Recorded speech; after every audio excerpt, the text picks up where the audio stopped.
کسی گاؤں میں فضلو نامی محنت کش رہتا تھا۔ وہ روز مزدوری کی تلاش میں گھر سے نکلتا تھا، جو کبھی مل جاتی اور کبھی اسے خالی ہاتھ واپس آنا پڑتا۔ اس کی آمدنی کا کوئی مستقل ذریعہ نہیں تھا اور دن بھر محنت مشقت کے بعد اسے جو اجرت ملتی وہ اس کے اہل خانہ کا پیٹ پالنے میں ہی صرف ہو جاتی، جس کے بعد پھر خالی ہاتھ ہوتا اور اسی طرح وقت گزرتا رہا۔ اس کے بچے بڑے ہوتے گئے اور اب ان کی ضرورتیں ان کی قلیل آمدنی سے پوری نہیں ہوتی تھیں۔ اس آمدنی کا دار و مدار بھی مزدوری ملنے پر تھا۔ اسے کئی روز تک بیکار بیٹھنا پڑتا تھا اور ضرورتیں بڑھنے کے بعد اس کی بیوی نے اس سے کہا کہ اب آمدنی کا کوئی مستقل ذریعہ تلاش کرو۔ بچے بڑے ہو رہے ہیں، ان کی تعلیم اور دیگر ضرورتوں کے لیے بھی پیسے کی ضرورت پڑے گی۔ محنتی تو وہ تھا ہی، بیوی کی بات سن کر اس نے ایک فیصلہ کیا۔ اگلے ہی روز وہ بازار گیا اور اس کے پاس جو تھوڑی بہت رقم تھی اس سے ایک کلہاڑا خرید کر لایا۔ اس کے گھر کے قریب ہی جنگل تھا۔ اس نے وہاں سے لکڑیاں کاٹیں اور بازار میں لے جا کر فروخت کر دیں۔ اس سے اچھی خاصی آمدنی ہوئی اور یہ اس کی زندگی کا پہلا دن تھا جب اس نے اور اس کی بیوی اور بچوں نے پیٹ بھر کر کھانا کھایا۔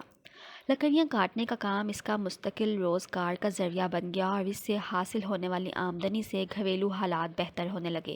وہ روز کوشش کرتا کہ زیادہ سے زیادہ لکڑیاں کاٹے تاکہ ان کی فروخت سے زیادہ پیسہ آئے، لیکن چند ماہ بعد ہی اس کے استعداد کار میں کمی آنے لگی اور اس کے کلہاڑے سے اتنی لکڑیاں نہیں کٹ پاتی جتنی وہ ابتدائی دنوں میں کاٹتا تھا۔ اس صورتحال سے اس کی روزانہ کی آمدنی بھی متاثر ہونے لگی اور اس کے گھریلو حالات پھر سے بدتر ہونے لگے۔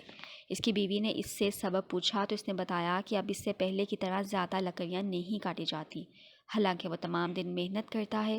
کلہاڑا درخت پر پہلے کی طرح نہیں چلتا، جس کی وجہ سے اسے لکڑیاں کاٹنے میں دشواریوں کا سامنا کرنا پڑتا ہے۔ اس کی بیوی نے انتہائی سوچ بچار کے بعد اپنے شوہر سے پوچھا کہ اس نے کلہاڑا خریدنے کے بعد کتنی مرتبہ اس پر دھار لگوائی ہے۔ فضلو نے جواب دیا کہ اسے دھار لگوانے کا خیال ہی نہیں آیا۔ دوسری بات یہ کہ اگر میں کلہاڑا تیز کرانے جاؤں گا تو لکڑیاں کس وقت کاٹوں گا؟ اس پر بیوی بولی کہ اگر کلہاڑے کو دھار لگوانے میں تھوڑا سا وقت صرف کر دو گے تو اس کی کارکردگی میں اضافہ ہونے کے بعد کم وقت میں ہی زیادہ لکڑیاں کاٹ لو گے اور تمہیں مشقت بھی کم کرنا پڑے گی۔